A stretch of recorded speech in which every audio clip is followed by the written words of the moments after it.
Tá certo. Bem, irmãos, Ou não? como vocês sabem, o Ricardo hoje, infelizmente, não vai participar de novo na aula, que ele está cuidando da Sami, da esposa, e pediu novamente que eu pudesse ficar aqui com vocês. A gente está gravando a aula para ele poder enviar para vocês depois, tá certo? Então vamos orar, vamos a começar fazendo uma oração a Deus e depois a gente já deixa nosso pastor Paulo para ele começar com mais uma aula de missões. Eu vou pedir que Leo, tá para ir pela cidade de Macapá, possa fazer uma oração. Senhor Deus Pai Todo-Poderoso, te gratidão por esse dia, Senhor, pela cada pessoa que está aqui, Senhor. Te peço também, Senhor, dê saúde a eles, Senhor, e dê confiança para acreditar cada dia no seu nome, Senhor. E dê força, dê fé para a gente passar por esses momentos, Senhor. As dificuldades sempre vêm todos os dias, mas Tu sempre estará conosco. Senhor, eu te peço para aquelas pessoas que estão doentes, Senhor, Tu ajude ela no tratamento, Senhor, ajude ela dando saúde e estendendo sua mão para os familiares que estão lá, Senhor, e as dificuldades vão aparecer para eles, Senhor, mas que eles possam estar na sua segurança, Senhor. Peço pelo pastor Paulo, Senhor, dê sabedoria para ministrar essa aula a gente, Senhor, que possa ser edificante a nossos corações. Senhor, eu te peço por tudo e te agradeço em nome de Jesus. Amém. Amém. Amém. Pastor Paulo, fica à vontade.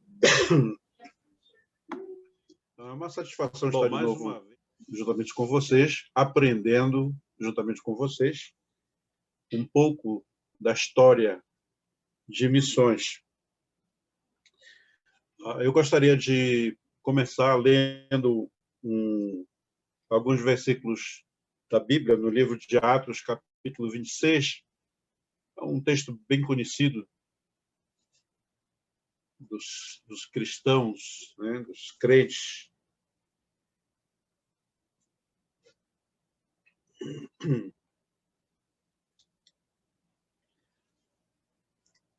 O contexto histórico aqui desse trecho da Palavra de Deus são os últimos dias do apóstolo Paulo aqui na Terra. Talvez os últimos anos. Né?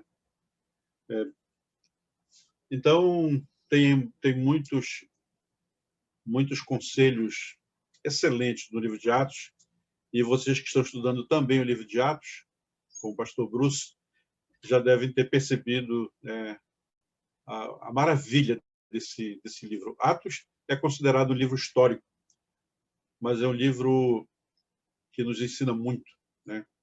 E no capítulo 26, quero ler no capítulo 26, a partir do versículo 16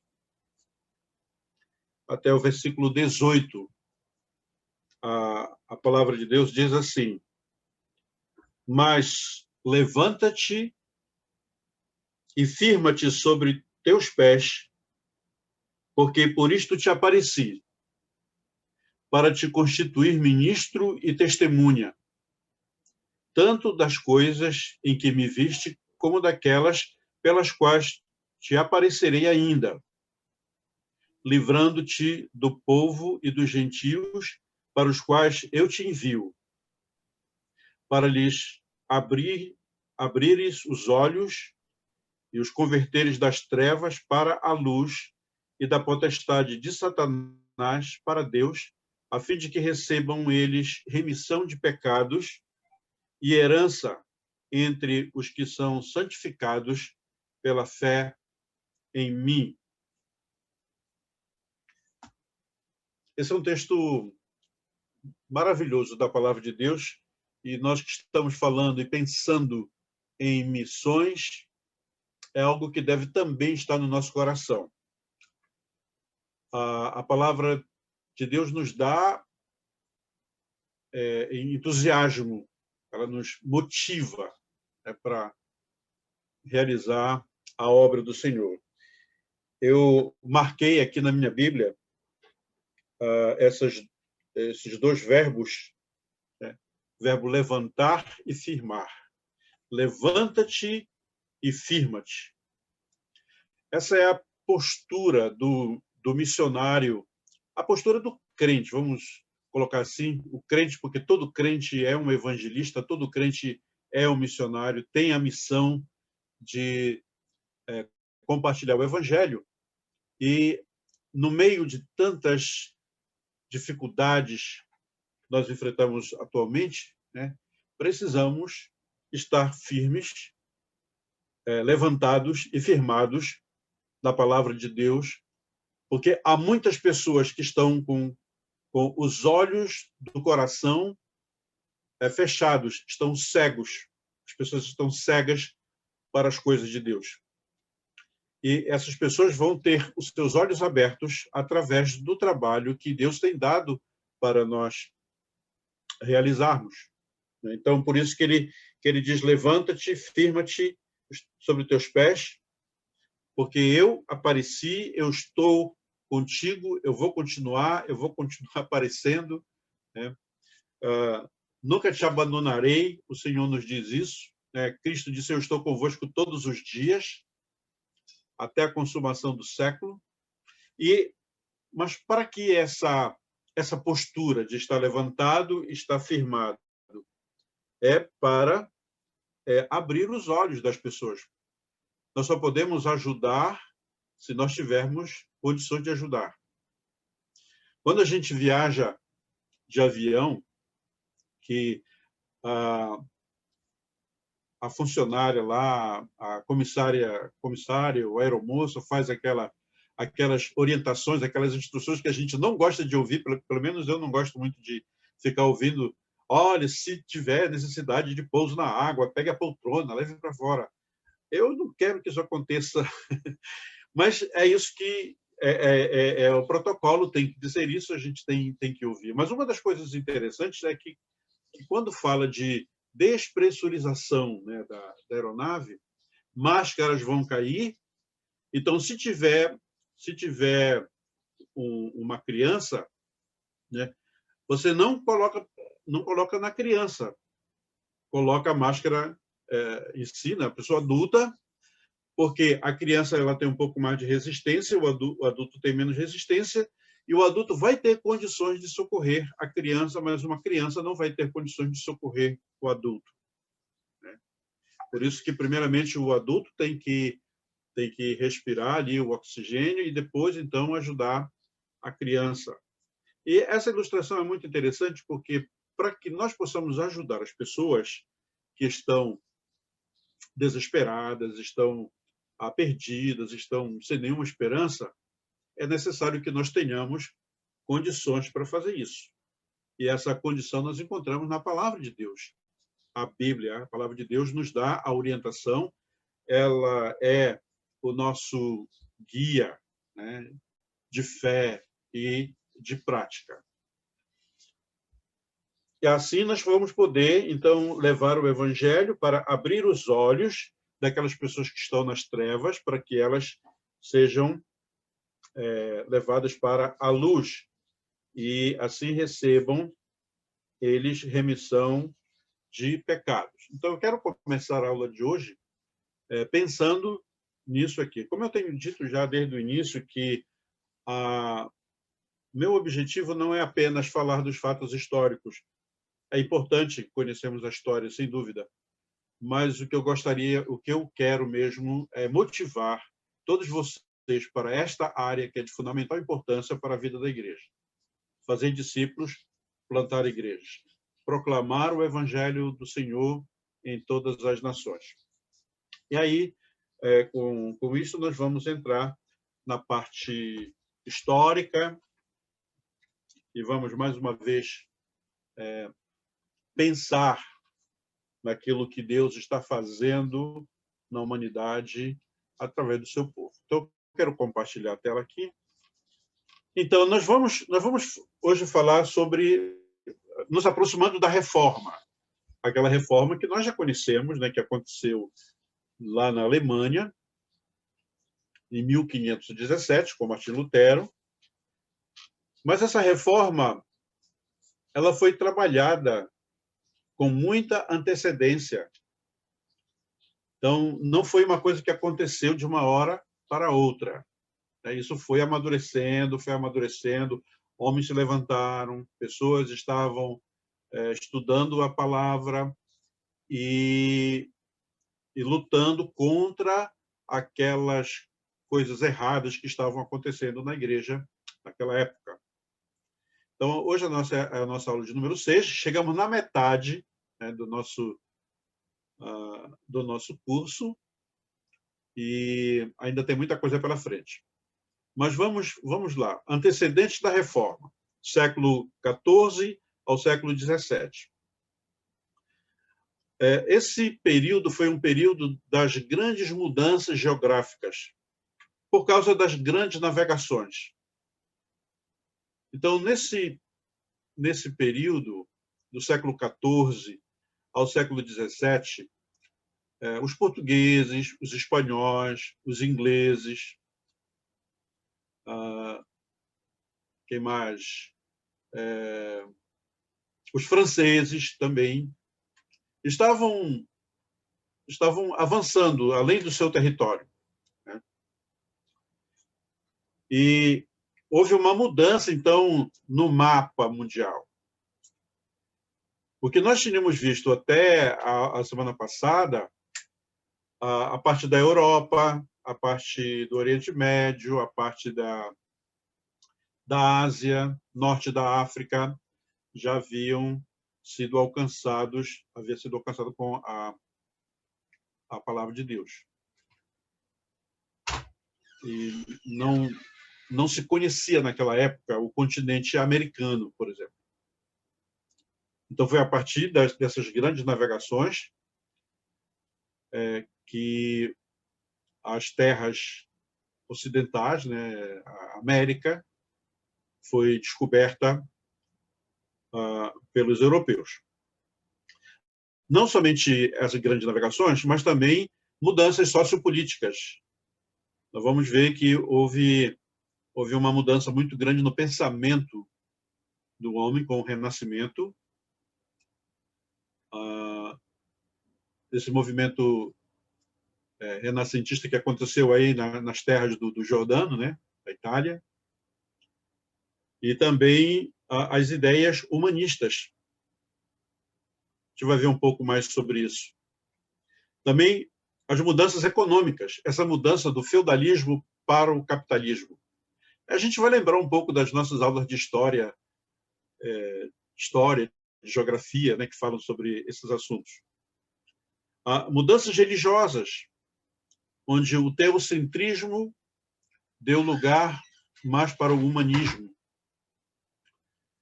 E as lutas foram muito grandes por causa dessas mudanças.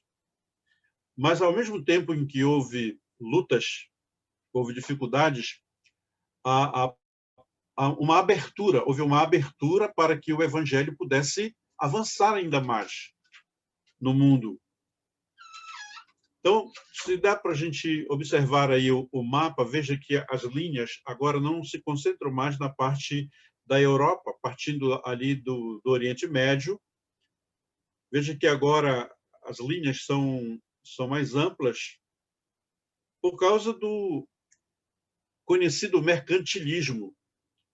Então, os europeus precisavam comercializar, precisavam trocar mercadorias com os povos mais ali do Oriente, a Índia, China, e com aqueles conflitos que nós já sabemos que aconteceram entre os cristãos e os muçulmanos. Isso fez com que os muçulmanos fechassem o mar Mediterrâneo, aqui norte da África, né? E foi fechado aqui o Mediterrâneo. Então, era o caminho mais curto que se tinha para chegar ali de Portugal, por exemplo, de Portugal e Espanha, para se chegar até as Índias. Então, o que eles fizeram? Com o desenvolvimento da navegação, então surgiu aí novas rotas comerciais. Então, os portugueses, principalmente, desceram aqui pela costa ocidental da África, passaram aqui pelo Cabo da Boa Esperança e foram subindo até chegar aqui nessa região das Índias. Imagino que deve ter sido uma viagem muito longa, uma viagem cheia de perigos. Um conhecido autor português, chamado Luís Vaz de Camões, escreveu um épico. Aí quem se lembra das aulas de literatura, né, no ensino médio, Luís Vaz de Camões escreveu Os Lusíadas. Os Lusíadas que contavam a história, né, dos portugueses, né, das conquistas do povo português durante as grandes navegações. E um dos personagens principais dos Lusíadas é o Vasco da Gama. Então, o Vasco da Gama, né, foi descendo por aqui, quer dizer, não tem nada a ver com o time de futebol, né? Falar em descer é meio perigoso falar sobre isso, mas aqui no mapa, descendo aqui pela costa da África para chegar até as Índias. Uma dessas viagens, Pedro Álvares Cabral chegou ao Brasil.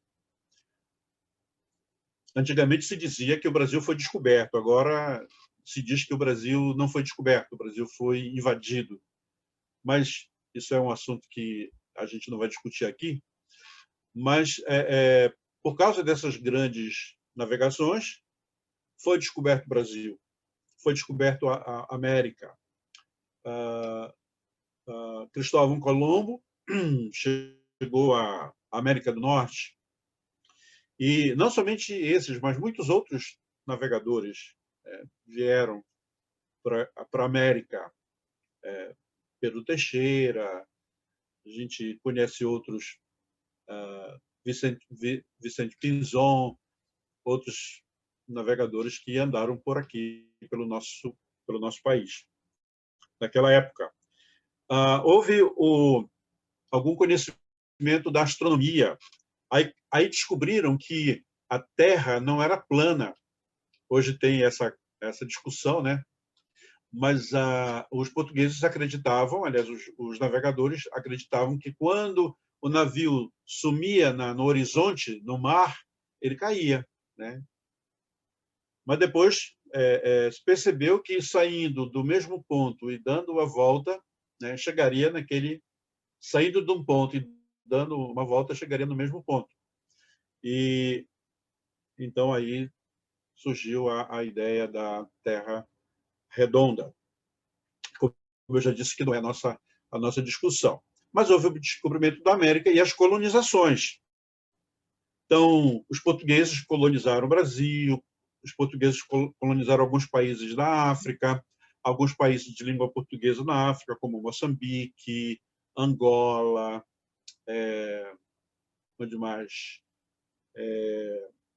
São Tomé e Príncipe, são alguns outros países que eu não me lembro agora, mas que de fala portuguesa. E também na Índia teve comunidades de fala portuguesa, e até mesmo na China algumas comunidades na época falavam português. E houve essa colonização. Os franceses conquistaram grande parte da África, os ingleses também. Então, veja que a geografia está mudando no mundo.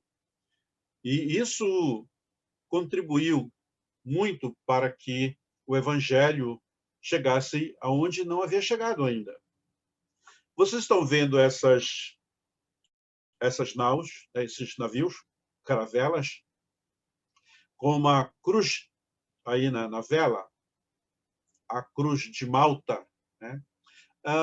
Dizem que Constantino, isso bem antes, né, lá no século IV, Constantino teve uma visão, teve um sonho de que se ele adotasse uma cruz vermelha, ele ganharia as batalhas que enfrentasse. Então, a partir daí, se usou este símbolo da cruz. Mas vamos seguir. O que aconteceu nesse período é que houve um sistema chamado absolutista, e o absolutismo imperou em grande parte do mundo. E isso foi muito importante, essa ideia, importante para os governantes, porque eles passaram a dominar de uma forma, como o próprio termo, né, sugere, de uma forma absoluta. O poder que foi dado aos governantes era um poder tão grande que eles diziam que esse poder era o mesmo poder divino, o mesmo poder de Deus. O poder que estava nas mãos do rei era o poder de Deus. Então, isso fazia com que o rei, o monarca, tivesse decisões arbitrárias, decisões cruéis, e ninguém podia contestar, porque era tido como o poder divino. O rei podia criar novas leis, podia criar novos tributos, sem consultar ninguém, nenhum outro membro da sociedade, mas o que na verdade eles queriam era viver na luxúria. Se você assistir alguns filmes dessa época, vão perceber a luxúria, né, desses reis, desses monarcas absolutistas. Tinham até a permissão para interferir nos assuntos religiosos. E também podiam castigar as pessoas que fossem contra as ideias do monarca. Eles podiam até condenar à morte os rebeldes. Isso aconteceu muito. E por causa desse jogo de poder, que também entrou na igreja, então houve conflitos. Muitos conflitos. E esses conflitos deram em muitas mortes. Muita gente morreu.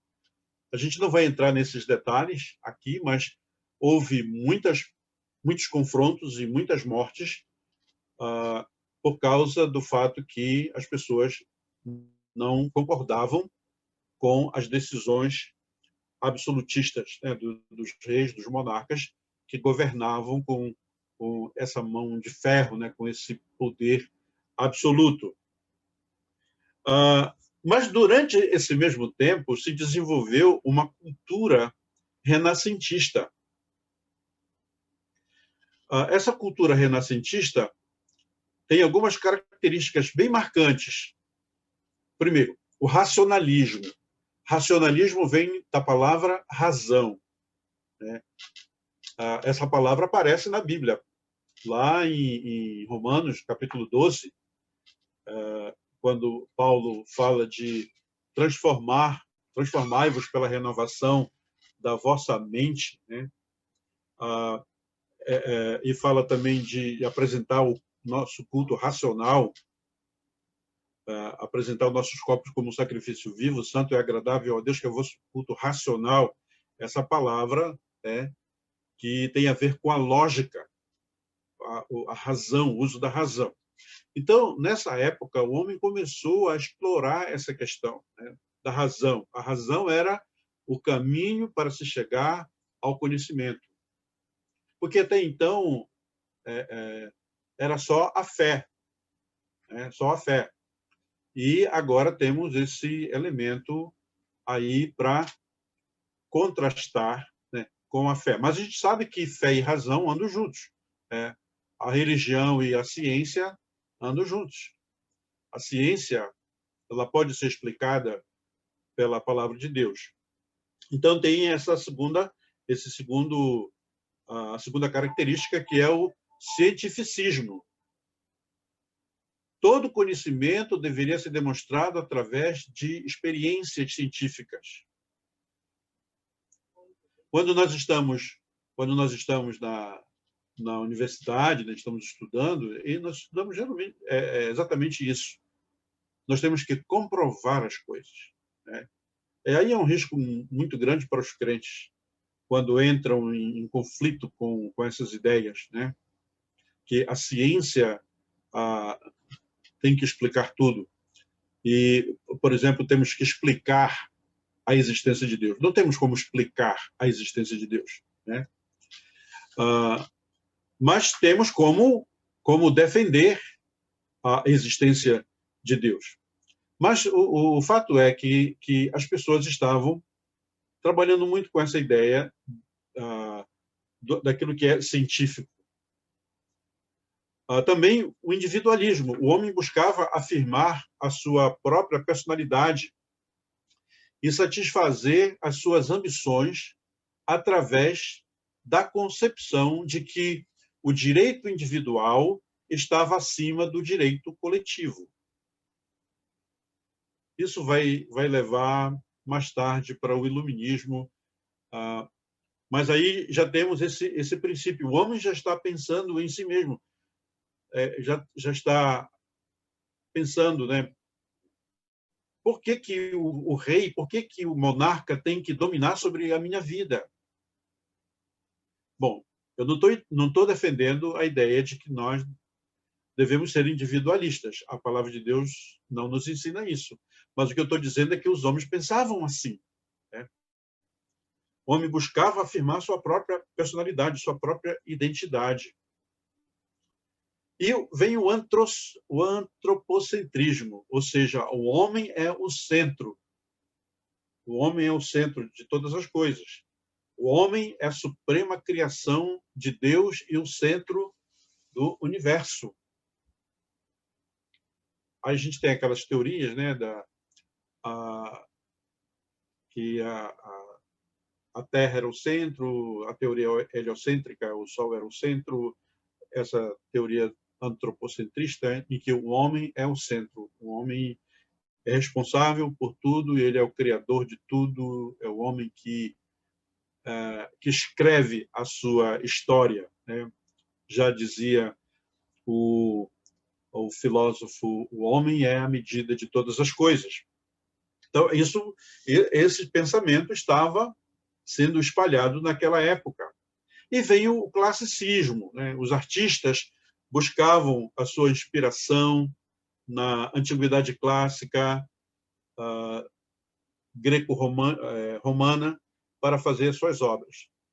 E aí estavam escrevendo, produzindo, né, as suas obras, e dentro da literatura, manifestando as suas inquietações. Isso vai, né, até mais tarde, quando a gente passa lá pela Revolução Francesa, houve aquela mudança, né, da economia, mudança da relação de trabalho, e então a literatura teve uma importância muito grande. Depois vem o realismo, o naturalismo, e as pessoas vão manifestando as suas ansiedades através da literatura. Então vamos em frente. Vem o humanismo, né? Isso foi um movimento que glorificou o homem, glorificou a natureza humana. Surgiu nos meados do século XIV. O homem sendo a obra mais perfeita do Criador. Então, o homem era capaz de compreender as coisas, de modificar e até dominar a natureza. Aquela ideia de ser escravo do outro, aí já começou a ser assim, trabalhado, né? Questão de um dominar o outro. No século XVI, nós vimos no Brasil um período de escravidão. Eu já vou dar a palavra aí para o irmão Marcos, que ele já pediu ali, mas deixa eu completar meu raciocínio aqui. Então, já começa a desenvolver essa ideia do humanismo, né? De entender o homem como capaz de compreender, capaz de modificar e até capaz de dominar a natureza. Então, os humanistas, Eles buscavam interpretar o cristianismo utilizando escritos e autores da antiguidade. Até Platão, né, foi estudado nesse momento. O surgimento de novas correntes cristãs, como o protestantismo, o que levou à reforma lá com Martinho Lutero. Então, eu vou dar a palavra para o irmão Marcos, que acho que quer fazer alguma pergunta. Essa mãozinha aí que é demorada para sair. Pastor, o senhor falou sobre a questão do absolutismo, né? Eu estou com um ponto aqui para me poder entender se o senhor falou sobre questões de conflitos e mortes, lá no assunto anterior um pouco, né? Diz aqui o seguinte: o Espírito Santo levantou homens corajosos para se colocar contra o poder político e religioso da Igreja Romana. Uhum. Esse é o fato que tem esses surgimentos, como o senhor está falando aí, a respeito disso? É isso? Para a gente poder entender. Exatamente. Muitas pessoas se levantaram. Nós vimos na aula passada, por exemplo, o John Heiss, que foi morto, foi queimado. Ele se levantou contra, né? Wesley já foi bem depois, mas Calvino, o próprio Martinho Lutero, Zwinglio, e há muitos nomes, né, que se levantaram contra esse poder absolutista, e com certeza foram homens levantados por Deus, né, pelo Espírito Santo, para que pudessem proclamar o Evangelho, enfrentar essa situação mesmo, né? Entendeu, irmão Marcos? É isso mesmo, né? Foi nesse período que muitos homens se levantaram para pregar o Evangelho, mesmo contrariando esses poderosos, né? Uhum. Pastor, e só para concluir aqui, a imoralidade do clero, inclusive do Papa, fala de uma decadência da Igreja Romana. Aí o senhor entra nesse assunto do humanismo, e eu queria entender se a gente pode fazer associação com relação a isso, né? Sim. Claro que a gente não pode colocar todas as coisas aqui, né, por causa do tempo que a gente tem. Mas é justamente isso. Eu vou falar um pouco sobre isso daqui a pouco, sobre a questão da imoralidade no clero, né, a corrupção no clero. Mas esse tempo, né, do século XIV ao século XVII, muitas coisas aconteceram, né? Então, houve isso, sim, a imoralidade do clero e a corrupção no clero. Então, tudo dentro desse período. Então, vamos ver aqui. Também é importante a gente lembrar das coisas que aconteceram, né? Essa mudança socioeconômica na vida do povo, né? Houve essa mudança do feudalismo para o capitalismo, né? Isso não aconteceu assim imediatamente, né? Mas as coisas foram se encaminhando, né? O que era o feudalismo? Era um sistema de produção em que tinha um dono da terra, um sucerano, dominava sobre as suas terras, e ele tinha o poder sobre os moradores daquela terra, os vassalos, né? E essas pessoas tinham um trabalho servil, um trabalho árduo, um trabalho até, podemos dizer, de escravo. Mas eles tinham a proteção do senhor feudal, mas eles tinham que pagar impostos. Então, a pessoa trabalhava, produzia, mas produzia para o dono da terra, né? para o senhor feudal. E o pouco que ficava era para o sustento da família. E alguns conseguiam ainda trocar mercadorias, vender. Depois vem surgir aí uma outra classe, que é a classe da burguesia, mas que não é o nosso caso aqui de estudar. Então, mas era essa a relação. Lembra que o dono da terra ele determinava a religião das pessoas que habitavam ali. O imperador, ele determinava que todos os moradores ali do seu império eram da religião dele. Lembra do Constantino? Constantino, lá no século IV, ele determinou que todos os moradores, né, do seu império, o Império Bizantino, o Império de Constantinopla, né, seriam cristãos, mesmo sem ter passado pela experiência de arrependimento, de conversão, mas ele declarava: todo mundo aqui é cristão. E quem não seguisse seria punido. Então, houve essa mudança do feudalismo para o capitalismo. Então, já no capitalismo, a pessoa já tinha a posse da terra, dos bens, já podia ter um trabalho assalariado, era livre para escolher onde trabalhar, né? Então, houve essa mudança de pensamento nesse período. E o que mais aqui? Então, tudo isso foi contribuindo para chegar num ponto em que a reforma, propriamente dita, né, acontecesse. Então, chega aqui, nesse momento, né, que o irmão estava falando, a decadência moral dos líderes eclesiásticos causou descontentamento do povo. Agora o povo já está pensando mais, né? O povo já está vendo que aquilo que os líderes estão fazendo não é correto.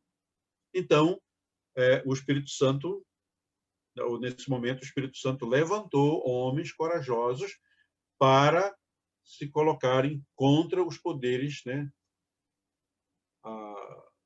políticos e também religioso da igreja, a igreja chamada Igreja Romana. Então, aí que chega nesse ponto, né, que esses homens enfrentaram essas autoridades e muitos foram punidos até com a morte por causa disso, mas o evangelho continuou avançando. A palavra de Deus continuou sendo pregada. Então, dentro dessa decadência, houve a ostentação econômica do clero e, ao mesmo tempo, a pobreza dos fiéis. Então, a decadência da igreja aconteceu por causa dessa ostentação econômica do clero. O clero estava muito preocupado apenas com o ganhar dinheiro, sem se importar com a pobreza dos fiéis. Isso acontece hoje? Eu acho que acontece em muitos lugares, né? Há grupos religiosos, cristãos, inclusive, que se preocupam em arrecadar e ganhar mais, enquanto o pobre continua pobre. Havia a cobrança de impostos altíssimos da população empobrecida. Impostos dados pelas autoridades, pelas autoridades governamentais, associada com o clero, né? As pessoas tinham que dar, tinham que contribuir, tinham que pagar os impostos, senão eram presas, as pessoas eram presas, elas eram condenadas e muitas vezes até mortas por causa da sua rebeldia. Mas também houve imoralidade do clero, inclusive do Papa. Então, houve esse declínio, né, das ordens monásticas nessa época e a perda da visão missionária por parte desse grupo clerical. Mas ainda, muitos homens e mulheres mantiveram a visão missionária. A visão missionária que era dado para as pessoas, né, agora era tirada das pessoas. Agora o clero é que decidia. E o clero buscava conquistar pessoas através da luta armada. Isso aconteceu no Brasil. quando os portugueses chegaram no Brasil, em 1500. E observe que as grandes viagens, as grandes navegações, sempre tinham religioso. Tinha lá o religioso. Aqui no Brasil teve o Frei Henrique de Coimbra, né? Depois vieram outros, Manuel da Nóbrega, os jesuítas vieram para cá, Padre Antônio Vieira, ali no início do descobrimento do Brasil. Então, sempre tinha esses religiosos. Esses religiosos, para catequizar as pessoas, muitas vezes usavam a violência. E tinha autorização, por exemplo, de matar aquele nativo que não se submetesse ao batismo. Isso aconteceu no Brasil. Os reis de Portugal, Espanha, outros tinham essa determinação. Então, houve um declínio dessa visão missionária, que o povo mesmo saía para pregar o evangelho, agora ficou institucionalizado e era através de conquistas armadas. Então, os reformadores foram... Eu não estou vendo aqui todo, mas tem alguém querendo... Pastor Paulo, sou eu, Marcos. Pastor, antes do senhor aí, fazer a sua conclusão aí, eu queria só saber a questão da sua fala agora há pouco aí, com relação a essa situação, né, a perda da visão. Na reforma e missões aqui no início, fala o seguinte: mudanças religiosas, né? O contexto era de questionamento dos dogmas do catolicismo e muitos queriam ver mudanças na igreja. Tem a ver com esse ponto que o senhor colocou aqui? Uhum. Na aula passada nós vimos sobre os dogmas, né? Aqueles vários dogmas que foram colocados. Sim. Houve um corte aí na sua fala que eu não entendi bem o final. Mas teve aqueles dogmas que foram colocados, né? Vários dogmas. E que muitos não concordaram com aqueles dogmas.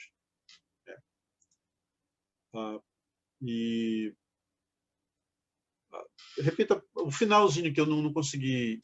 Deve ter um corte aqui na sua fala. Não, porque o senhor estava falando sobre a questão da perda da visão, né?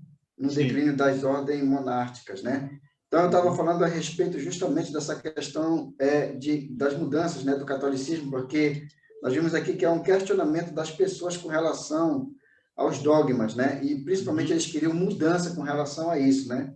Então, essa decadência da Igreja Romana era o que estava acontecendo lá, né? Eu só queria entender com relação, se faz o sentido com relação a isso, né? Sim, com certeza. Faz sentido, sim, porque são essas... Aí nós podemos colocar aquelas pessoas que o Espírito Santo levantou para questionar, né? Para que a visão missionária ela continuasse, né?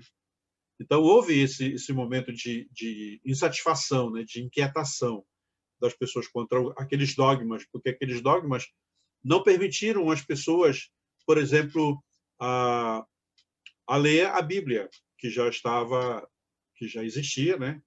Poucos tinham acesso, mas o povo não podia ter acesso. O povo era proibido de ler. Então, a interpretação era dada pelo clero. Então, as pessoas achavam, não, mas isso não é certo, né? Então, eles estavam realmente questionando para dentro desse contexto, né? Então, pastor, isso quer dizer, então, que houve uma abertura, só me perdoe me interromper, então isso quer dizer que deu abertura, então, para Martinho Lutero e João Calvino, no caso? Isso já foi, né? Já foi dando, assim, aquela abertura, abertura em referência a Lutero, porque alguns, nós vamos ver alguns homens daqui a pouco, tem aqui, né? Wycliffe, John Hus, John Knox, Lutero, Zwingli, o Calvino. Esses promoveram a Bíblia, né, como nosso guia e traduziram na linguagem do povo, porque até então tudo era feito em latim. Eu me lembro quando era criança, né, lá no Marajó, o padre rezava a missa em latim. Ninguém entendia. E a gente imitava, né? Eu não vou fazer isso agora, porque eu já não tenho mais habilidade para imitar, mas eu imitava o padre rezando em latim. Eu achava interessante. Mas não entendia nada, né? E agora, esses homens, que, vamos dizer assim, rebeldes, entre aspas, estavam traduzindo a Bíblia para a linguagem do povo, para que o povo pudesse ler a palavra de Deus, né? Então, realmente, é uma abertura que vai culminar lá no século XVI, XVII, com a reforma, aliás, século XVI, né? Com a reforma de Lutero, a chamada reforma protestante, ou reforma religiosa. Então, é isso, irmão. Pessoas como Wycliffe, João Hus, que nós vimos na aula passada, John Knox, a gente vai ver alguma coisa sobre ele hoje. Esses homens trabalharam para que o povo, né, o povão, tivesse a Bíblia, tivesse a palavra de Deus. Eles também afirmaram que a Bíblia ensina que um relacionamento íntimo com Deus vem através da graça, pela fé. Porque o que o dogma dizia? A criança é batizada, ela é salva. Ela se torna, ela entra na igreja através do batismo. Quando a gente sabe que o batismo não salva, né? A salvação é pela fé, pela graça sois salvos mediante a fé. E uma criança, né, não crê, como o Filipe disse lá para o eunuco, né? Olha, se você crê, você pode ser batizado. Uma criança não crê, né? Mas eles estavam batizando no sentido de garantir o domínio sobre aquelas pessoas. Então,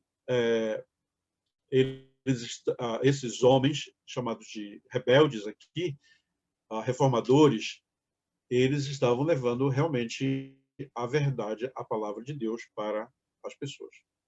Eles procuravam corrigir os erros dos ensinamentos que entraram na igreja e enfatizaram a centralidade e autoridade da palavra de Deus. A palavra de Deus, a Bíblia Sagrada, é a nossa autoridade. Nós temos como lema, né, a Bíblia, toda a Bíblia e nada além da Bíblia. A palavra de Deus é a verdade. Paulo, quando estava pregando aos Tessalonicenses e depois aos de Bereia, ele disse, olha, os de Bereia são mais nobres do que os de Tessalônica. Agora imagina que Paulo tinha falado dos Tessalonicenses, né? Ele disse, olha, vocês têm um amor profundo, né? Têm uma abnegação muito grande, vocês têm uma fé, olha, invejável.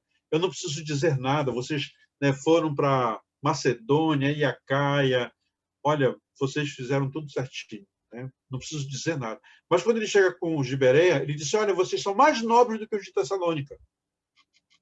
Por quê? Porque eles estavam observando na Bíblia, na palavra de Deus, né, se aquilo que Paulo ensinava era realmente a verdade.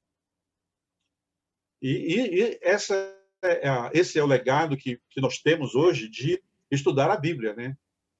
Nós estudamos a Bíblia, estudamos a palavra de Deus. E nós, então, podemos ver quem está ensinando errado e quem está ensinando corretamente. Né? Pastor Paulo. Sim. Eu fiz questão de escrever uma afirmação e eu vou até compartilhar ela, né, no Zap, aqui para Castanhal.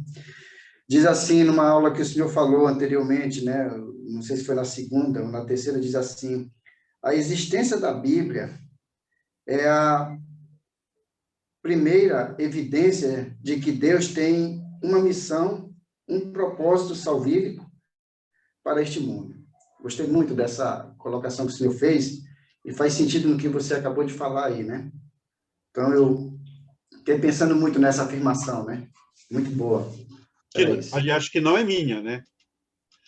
Não é uma, não é uma, não é uma criação minha, mas é corrente isso, né? Que a Bíblia, assim como você falou. Mas é muito bom levar a igreja a pensar nessa direção, né? Muito legal. Mais alguma coisa, irmão Marcos? Vamos continuar, então? Tá bom. Então, aqui, eu tenho que observar a hora para eu não extrapolar aqui. Daqui a pouco a gente vai fazer um intervalozinho para aquele nosso tempo de oração. Vamos orar, inclusive, pelos nossos irmãos que estão enfermos. Então, nós temos aqui alguns reformadores, né? Martinho Lutero, John Knox, João Calvino. A gente vai falar sobre esses três. São muitos, a gente não pode falar, mas aí na apostila vocês têm alguns outros e vocês podem também pesquisar, né? E com certeza vão encontrar bastante desses reformadores. Mas eu quero tirar aqui um pouquinho e dar uma respirada. Eu estou com a minha água sempre aqui, né? Mas para você tomar Estava uma lhe água, interrompendo, um pastor? cafezinho, e a gente vai... Estava lhe interrompendo, mas era necessário, viu? Para me Sim, tirar algumas claro, sem conclusões problema aqui. nenhum, sem problema nenhum. Qualquer um pode interromper, pode perguntar, pode discordar, pode completar sem nenhum problema, tá bom? Porque isso, inclusive, eu vou dizer para vocês, é algo que eu estou aprendendo também, né? Eu não sou o dono da verdade, assim, que sei tudo. Eu estou aprendendo juntamente com vocês, né? Pastor Então Paulo? é isso. Qualquer um pode Pastor Paulo? interferir aí, interromper. Quem é que está falando? Sou Benedito? eu aqui, o Benedito. Boa noite. Fala, Benedito. Eu cheguei atrasado na sala e não Vai peguei. perder 2 pontos. Eu não peguei a referência que o senhor leu da Bíblia aí. Eu queria só anotar aqui. Atos, capítulo 26. Atos. Capítulo 26, a partir do versículo 25. Capítulo 15. Não, desculpa aí. Capítulo 26, versículo 15. Uhum. Ok. Tá bom, obrigado, tá? Aí vai lá adiante. Tá certo, obrigado. Ok, Marcos, vamos fazer um intervalo. Hoje nós temos menos alunos do que na aula passada, né?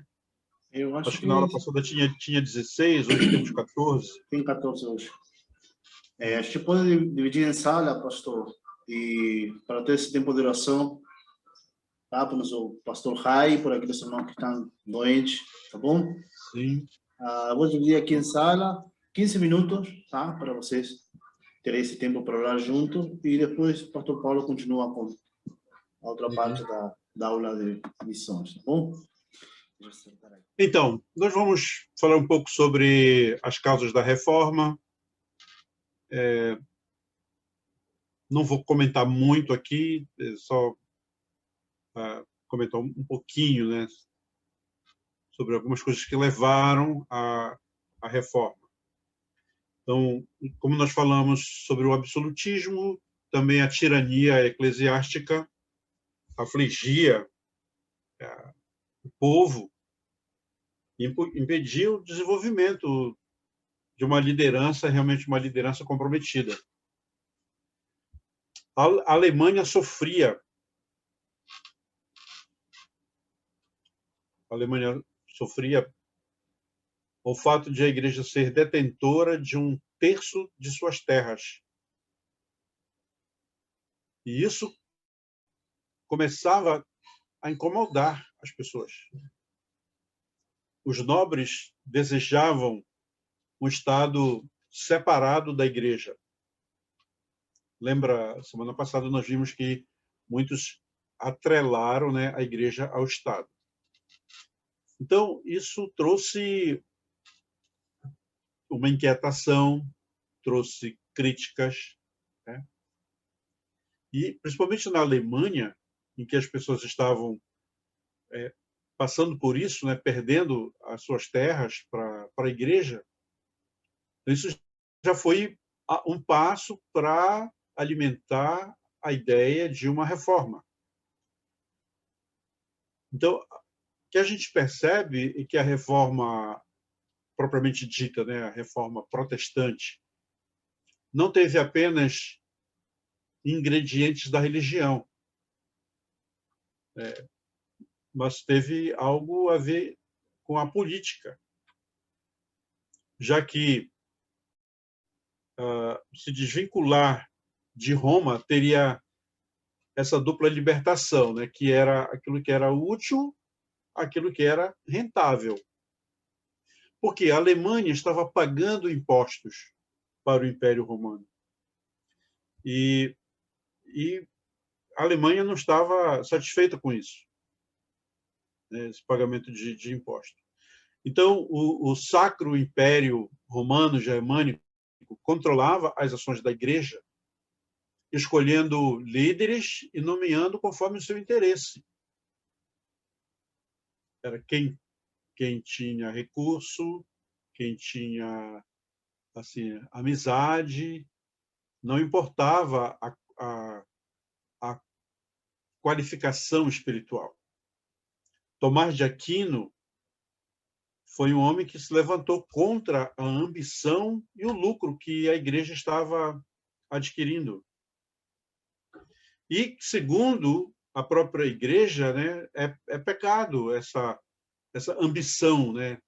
A palavra de Deus fala contra a ambição. A igreja pregava contra a ambição, mas os líderes eram ambiciosos.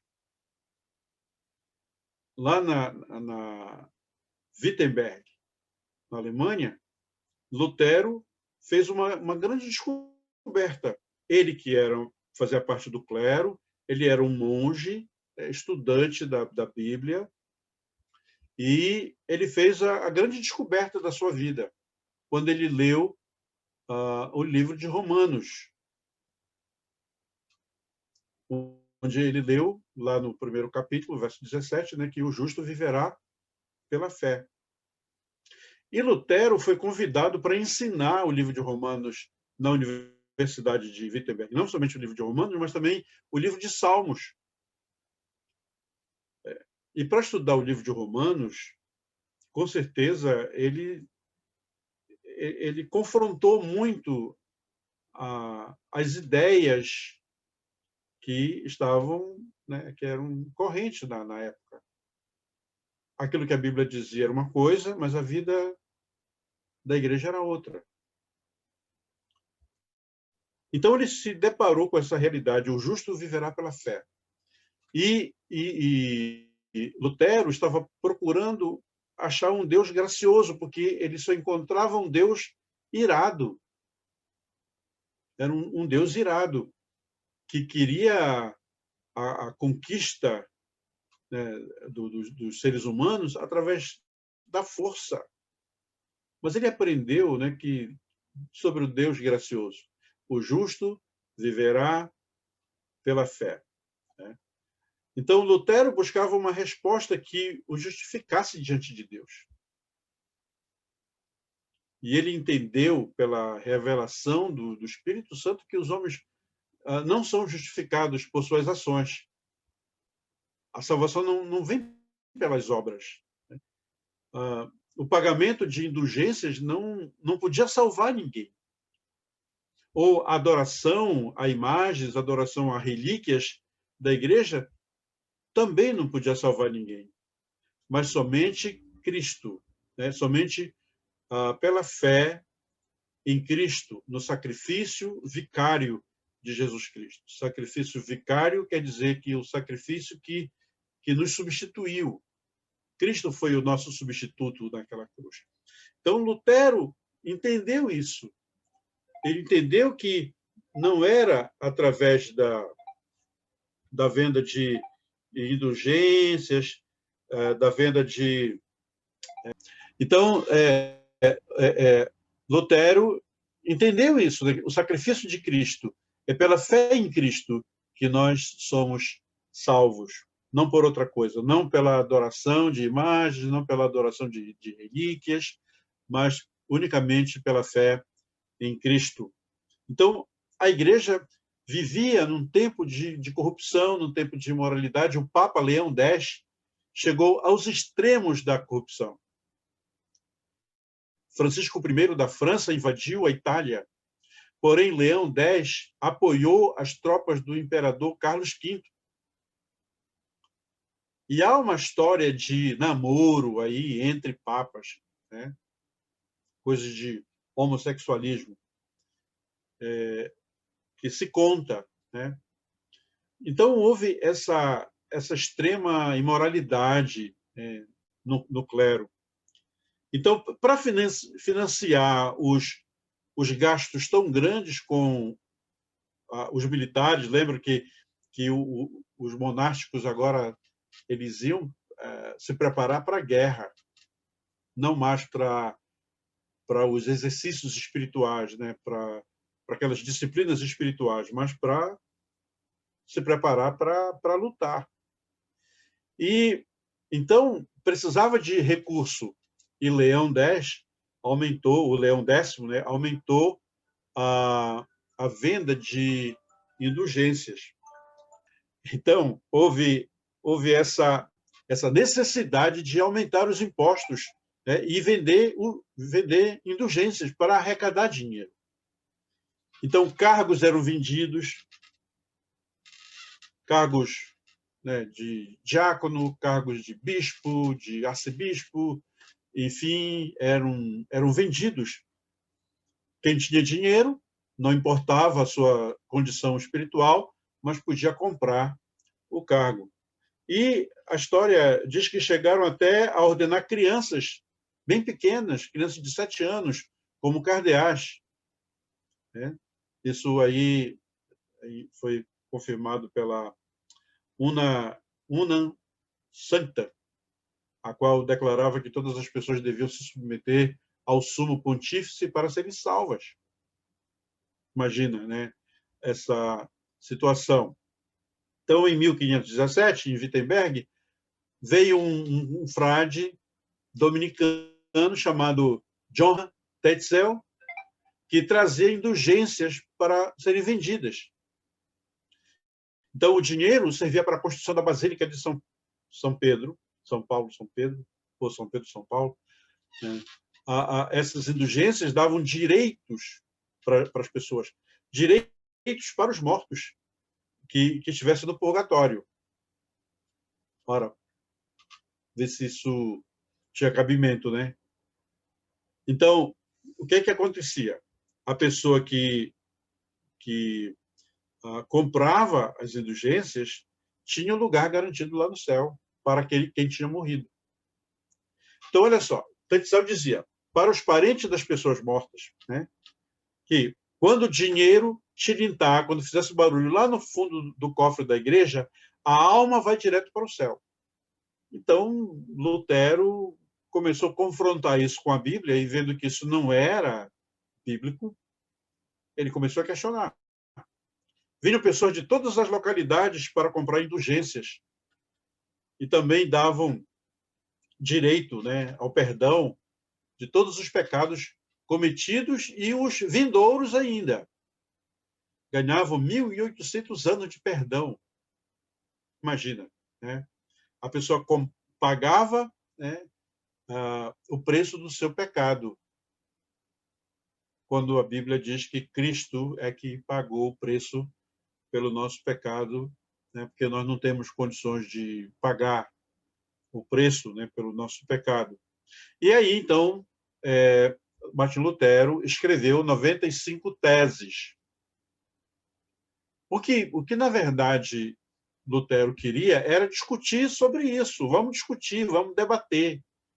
Então, ele escreveu 95 teses e colocou lá na porta da Catedral de Wittenberg, no dia 31 de outubro de 1517, véspera do Dia de Todos os Santos, que é 1º de novembro, né, o dia comemorado o Dia de Todos os Santos, e logo no dia 2 é comemorado o Dia dos Finados. Então, do dia 31 de outubro, foi colocado essas 95 teses lá na porta, porque Lutero queria debater isso com as autoridades religiosas. Então, isso não foi bem visto, né, pelo clero.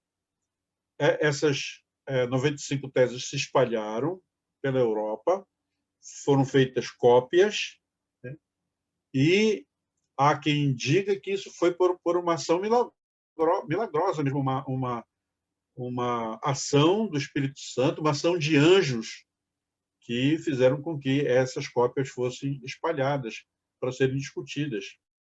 Então, esse foi o marco inicial da Reforma Protestante, né, com Lutero. Lutero foi chamado para depor, ele foi inquirido, ele foi excomungado, né? Há uma história muito interessante, né, da vida de Martinho Lutero. Ele casou com Catarina Vambora. Dizem que ele chegou para Catarina e disse: Catarina, vamos embora. E aí depois Lutero foi preso, foi castigado, e é uma história bem interessante na vida desse homem. Mas nós vamos parar por aqui. Se você quiser as 95 teses, nós não temos tempo para estudar essas 95 teses. Eu coloquei bem embaixo aí, não sei se dá para você ver, aqui no rodapé do slide, o site, que é o site Monergismo. Então, você pode ver aí, monergismo.com, e aí você pode pesquisar, você pode ter as 95 teses, tem as 95 teses, e também você pode encontrar as 95 teses comentadas. Tá? Mas isso fica por sua conta, eu quero incentivar vocês a olharem as 95 teses, ver realmente o que é que Lutero escreveu, o que é que ele estava questionando, né? Há quem diga que Lutero não queria fazer uma reforma, mas ele queria discutir isso e queria que a igreja voltasse a ser como ela foi criada por Cristo. Então, nós vamos parar por aqui. Na próxima aula, nós vamos falar sobre um pouquinho mais sobre Lutero, falar um pouco sobre Zwinglio e também sobre Knox, não vai dar para a gente falar hoje. E também vamos ver alguns movimentos. Os movimentos pietistas têm muito a ver com a nossa história, né? Movimento pietista, anabatista. Também vamos ver o puritanismo, também tem a ver conosco, né? E que mais? Os movimentos morávios, os moravianos, que também tem muito a ver conosco. Então, na próxima aula, vamos estudar esses movimentos e vamos, assim, avançando na história das missões. Espero ter contribuído para melhorar o conhecimento de vocês, contribuído para estimular Paulo, mais ainda, né, a essa tarefa tão importante que é a obra missionária. Continue pensando nisso, continue pensando na sua ação, na sua participação na vida da igreja, como você pode ser um agente, né, de missões, não um cargo, né, na igreja, mas ser realmente alguém que está envolvido com a obra missionária. E temos muitos povos, muitas nações que precisam de ouvir o Evangelho. Que Deus abençoe a todos. Alguém queria fazer uma pergunta? Alguém? Eu escutei alguma. eu aqui, Benedito. Benedito. Fala, Benedito. Assim, só um comentário e uma pergunta, né? O comentário é que a gente, assim, vendo, assim, por exemplo, assim, os Vinques, né, os bárbaros e assim, como o senhor falando agora do Pedro Cabral, essas coisas assim, a gente pensa, né? Eu, pelo menos, né? A gente pensa, assim, que não tem, não foi pregada, assim, a palavra para essas pessoas, né? Mas, aqui, vendo aqui a história de missões, a gente entende que sim, né? Sempre a igreja foi assim avançando, né? Sempre avançando. E a minha pergunta não tem nada a ver com esse comentário, já é outra coisa, porque a gente sabe que o Lutero, né? Ele vê aí como é que se diz, que a salvação é pela fé, né? Salvação pela fé. E aprendeu isso. Eu já ouvi falar que ele não concordava muito com a epístola de Tiago, porque fala que Tiago diz que a fé sem obras é morta, né? Aí ele não concordava muito com essa epístola. Daí eu fiquei pensando, mas ele não concorda com o livro que está na Bíblia, né? Mas é uma coisa que pode ficar para a próxima semana, né? Ok? Eu realmente não conheço isso. Aí, eu sei que há muitas coisas, né, de Lutero que a gente não concorda, mas eu realmente digo para vocês, eu não tenho conhecimento dessa parte que ele não concordava com o livro de Tiago, mas é uma boa um bom incentivo para eu pesquisar sobre isso. Okay. Mas o que o irmão falou, né, do envio, né, de missionários, né, para vários países, a igreja estava avançando, né, pregando a palavra, né, da maneira como fazia. A gente não nega isso, né? Por exemplo, falando do Brasil, os jesuítas, eles vieram pregar a palavra. O padre Antônio Vieira era um defensor dos índios, ele não concordava com a matança dos índios. Ele se preocupava, inclusive, em ensinar os índios, né, a lerem, e a palavra de Deus era pregada, né? De uma maneira ou de outra, a palavra de Deus era pregada. Não como, muitas vezes, como nós pregamos, mas a gente não pode negar que a palavra de Deus foi pregada, né? Paulo falou sobre isso. Olha, se está pregando a palavra, então que bom que estão pregando, né? Mas o que nós estamos pensando é de uma pregação realmente bíblica, né? Em que a pessoa realmente entenda que ela está perdida, que ela sem Cristo não pode entrar no céu, não pode ser salva, né? Somente pelo sangue de Cristo derramado na cruz, pela fé nele, é que nós somos salvos, né? Então, essa é a mensagem que deve ser levada para as pessoas, porque hoje a gente percebe o quê? Que muitas igrejas estão levando uma mensagem em que resolve os problemas das pessoas, né? Ou pelo menos pretende resolver os problemas emocionais, problemas de relação conjugal, problemas financeiros. Claro, tudo isso, nós precisamos de tudo isso, mas são coisas que são daqui, né? O evangelho que nós levamos deve levar as pessoas a terem um entendimento correto sobre a vida emocional, sobre a vida conjugal, sobre finanças, etc. Mas, acima de tudo, de ter uma esperança eterna, né? De viver com Cristo, viver para Cristo e tendo essa esperança da vida eterna. Certo, Bené? Certo, positivo, obrigado. Pode ser que ele, né, assim, a gente vê aqui, evidentemente, que ele foi guiado, né? Não foi por forças humanas, porque ele estava naquela doutrina católica. Ele chegar àquele ponto, daquele entendimento, a gente só pode ver a obra do Espírito Santo ter guiado ele. Mas o fato dele, eu já penso assim, eu passo um pensamento e também uma pergunta.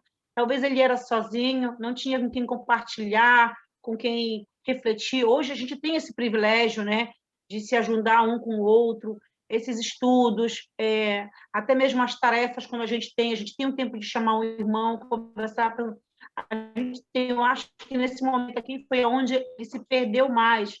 Eu acho que ele se focou na revolta, né? No momento de... Então, perdeu um pouco o foco, né? Na minha opinião, isso, né? Então, um pouco ele se perdeu, porque ele não, que adiantou tão... Foi só para aquele momento. Ao mesmo tempo, eu imagino que hoje, né? Eu tiro, assim, pela minha irmã, que frequenta uma igreja pentecostal, então se acha muito superior, ela acha que o Espírito Santo só vem guiar os que estão... né? Outras pessoas comuns não podem ser usadas pelo Espírito Santo. E aqui tem uma correção, uma forte evidência que aquela pessoa iniciou, ele não conhecia, né, daquela forma, então ele foi guiado pelo Espírito Santo. Aqui já desmente, né, quando Deus quer usar, né? A gente não sabe que fim ele levou, né? Lutero, que fim será que ele foi salvo ou não? Que fim ele deu a história dele, como terminou, né? Porque se não fosse ele, né, Deus se usaria de outros, mas queria chegar aonde nós chegamos hoje, né? Então, muitos de nós podemos ainda continuar, ainda outros grupos, ou até mesmo interromper, né? Parar. Temos que vigiar sobre isso. E um outro ponto que eu queria comentar, que não sei se vocês sabem, ainda hoje aqui na Itália, as igrejas católicas cresceram e são muito fortes nisso pelas doações, porque na época a família começou a não ter dinheiro e eles deixavam as casas, as propriedades, os terrenos, os castelos. Então, assim, a Igreja Católica é muito rica por isso. Ainda até hoje, muitas pessoas deixam as próprias propriedades, né, na mão da Igreja Católica para salvar os mortos. A viúva é capaz de ir para uma casa de velhinho para deixar toda a propriedade para os padres, né, para ele continuar orando, para o marido ser salvo, um filho. Ainda é muito forte ainda essa usança aqui na Itália, que não consegue ainda tirar. Uhum. Uma diferença na vida do Lutero de antes, né, para depois, com a reforma, foi o fato dele ler a Bíblia. O fato dele ser convidado para ser professor da Bíblia, né, professor de Salmos e de Romanos. E, se não me engano, também de Hebreus ele ensinou. Então, como dizia foi o meu primeiro pastor, meu professor também no seminário, o pastor George Johnson, ele sempre dizia que quem lê o livro de Romanos se torna uma outra pessoa. Então, foi isso que aconteceu. Logo no primeiro capítulo, né, de Romanos, Lutero se deu assim, né, de cara com o justo viverá pela fé. O justo viverá pela fé. E agora é interessante, porque Paulo, mais tarde, ele vai dizer, não é justo nem sequer um, mas também vai dizer que nós somos justificados, né? Justificados, pois, mediante a fé, temos paz com Deus. Somos declarados, nós não somos justos, não somos feitos justos, mas nós somos declarados justos. Né? Essa palavra justificação, ela tem essa ideia de ser inocentado. A pessoa pode ter feito alguma coisa errada, mas ela cumpriu, aquilo foi pago, ela foi declarado, né? Declarado inocente. Então, depois que ela é declarada inocente, não tem mais culpa, né? Mas a pessoa fez alguma coisa errada. Então, essa palavra justificação é muito importante. E Lutero entendeu isso. Como é que um homem pecador pode ser salvo? Pagando indulgências? Fazendo doações? Ele entendeu. Não, o justo viverá pela fé. O justo viverá pela fé. E foi isso que realmente mudou a vida dele. Depois ele casou, né? Teve a sua vida normal, vamos dizer assim, mas ele sofreu um bocado, né? Tem muita coisa que a gente não concorda. Por exemplo, na parte política mesmo, né? Sendo contra os camponeses, alguma parte da história que fala sobre isso, mas isso aí são detalhes, né? Pastor Paulo, Sim, Salim, só para minha afirmação aqui. Ele escreveu as 95 teses depois que ele leu, ou ele já vinha escrevendo de acordo com o que ele já vinha vendo dentro do que ele vinha presenciando? não sei se eu entendi bem, mas ele, durante Quando todo ele- esse processo em que ele estava observando que o que estava acontecendo não era correto. Então, ele foi estudando a Bíblia e foi, então, fazendo essa confrontação, né, Uhum. daquilo que estava acontecendo e daquilo que a Bíblia fala. Então, ele foi escrevendo até chegar naquele dia 31 de outubro e colocar lá na catedral para ser discutido. Então, foi a partir do momento que ele começou a ler Que ele Romanos. começou a ler, sim, que ele Aham. começou a ler a Bíblia, que ele começou a ensinar a Bíblia. Aí é que ele foi se despertar, né, para a realidade, né, das Escrituras. Obrigado. Até porque, um pouco que eu conheço da história dele, né, diz até que ele foi lá, né? Ele foi lá onde as pessoas faziam essas práticas, né? Comprar indulgências, vender essas coisas. Inclusive, ele passou por lugares onde havia prostituição, ele via muito lá dos próprios padres, bispos se envolvendo lá, né? Então, eu acredito que isso também contribuiu muito, né? Ele já vinha cismado, pensa assim, né? Já vinha cismado com algumas coisas, mas olhando para a Bíblia, né? E quando ele chegou ali mesmo naquele lugar, né, e viu que era diferente. Então, acho que dali foi que ele tomou essa atitude de escrever essas 95 teses, né, baseadas na Bíblia, né? Porque nem mesmo no julgamento que houve na questão, nem mesmo os próprios juízes da época não tinham nem condição de como provar, porque tudo ele estava combatendo com a Bíblia, não tinha saída para eles, né? Por isso que causou uma revolta muito grande, né? E até esse certificado de eliminá-lo, né? Essa foi eu penso assim, né? No que aconteceu, né? É isso. E Paulo, quer dizer, então, que, Oi, auxiliadora. conforme você falou aí, a mensagem que os cristãos fervorosos daquela época, aí nesse contexto aí da pré-reforma, eles estavam pregando a mensagem da igreja primitiva, né? Vendo tudo isso que estava acontecendo na igreja de errado, então eles estavam firmes, transmitindo essa mensagem do evangelho genuíno, era isso? Não sei se eu entendi a pergunta, porque tem uns cortes, sabe, que assim fica, parece uma metálico o som, né? Mas assim, a igreja, porque até então era só a igreja, né? Não tinha igreja protestante, não tinha igreja evangélica, era a igreja, né? E que estava sob domínio dos romanos, dos reis, né? Dos monarcas, do clero. Então a igreja estava continuando e eles pregaram o evangelho. Só que eles pregavam um evangelho distorcido. Eles pregavam um evangelho distorcido. Pregavam um evangelho conforme os dogmas que nós vimos, né, na aula passada. Alguns deles, né, são vários os dogmas.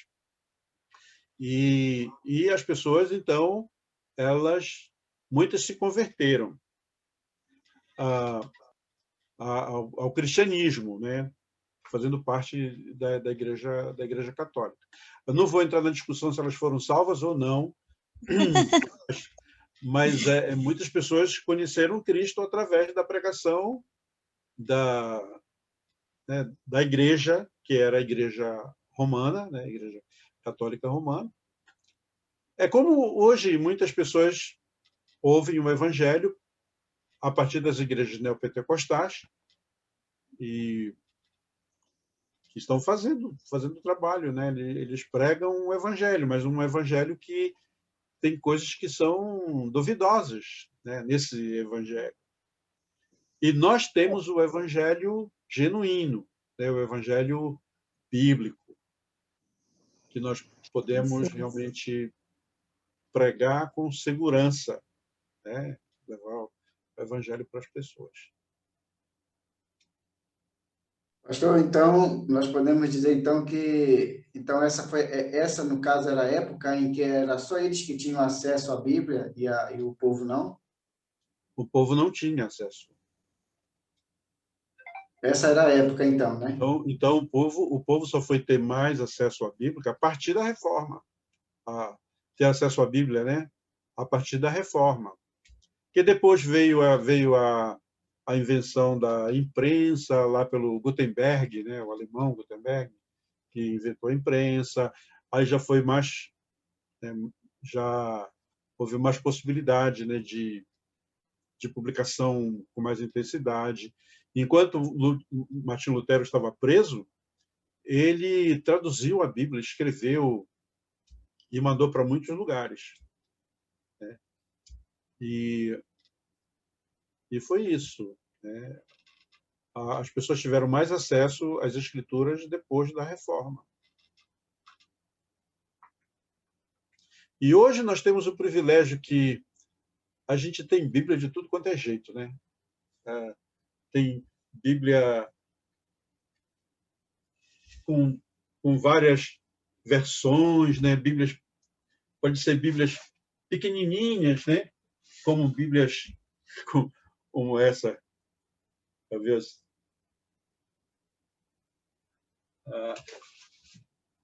Aí a gente tem a Bíblia anotada, temos Bíblia de estudos, Nova Versão Internacional, Nova Versão Transformadora, Almeida Corrigida, Almeida Atualizada. A gente tem, né, com muita facilidade, a gente tem.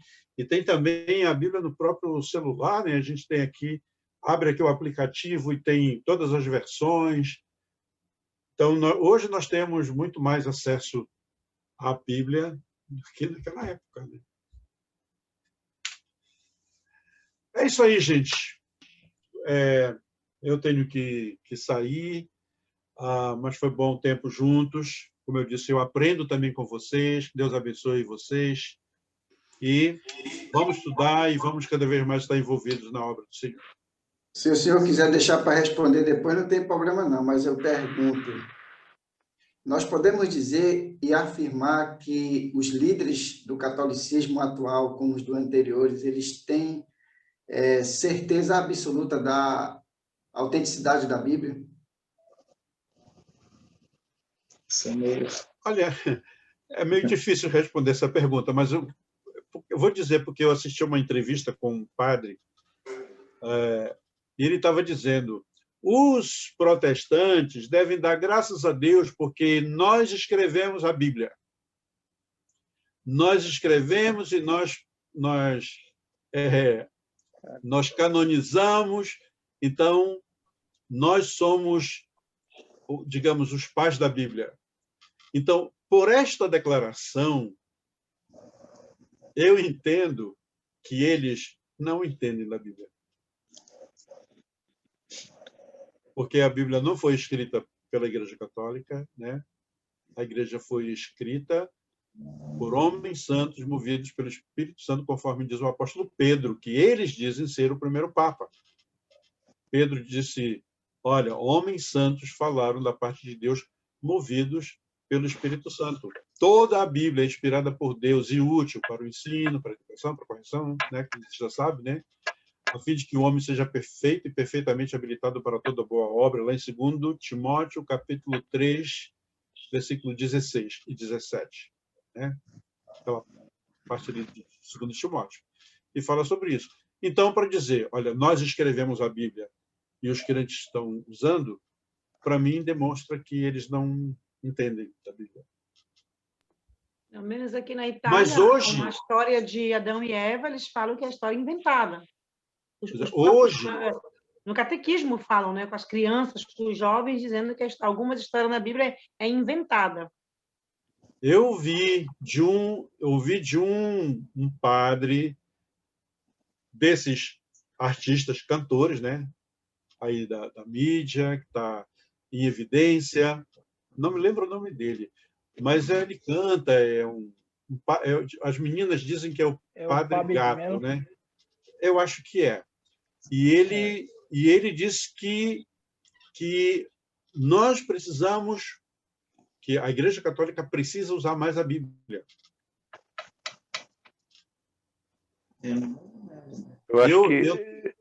Eu acho que é o Padre Fábio de Mello. Eu acho que é. Então, é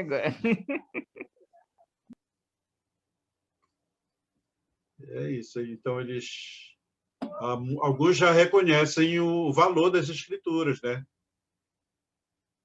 E, se não me engano, também ele já falou contra a idolatria. Não tenho certeza, eu ouvi falar que ele já falou contra a idolatria. Tá bom? Certo. Gente, Deus abençoe vocês e até a próxima. Boa noite. Boa noite, pastor. Amém. Boa Qualquer noite a coisa todos. pode mandar. Vocês têm meu contato aí, pode mandar por WhatsApp, alguma mensagem, alguma pergunta. Se eu souber, eu respondo. Se eu não souber, eu digo, olha, não sei, mas bora procurar a resposta. Tá bom?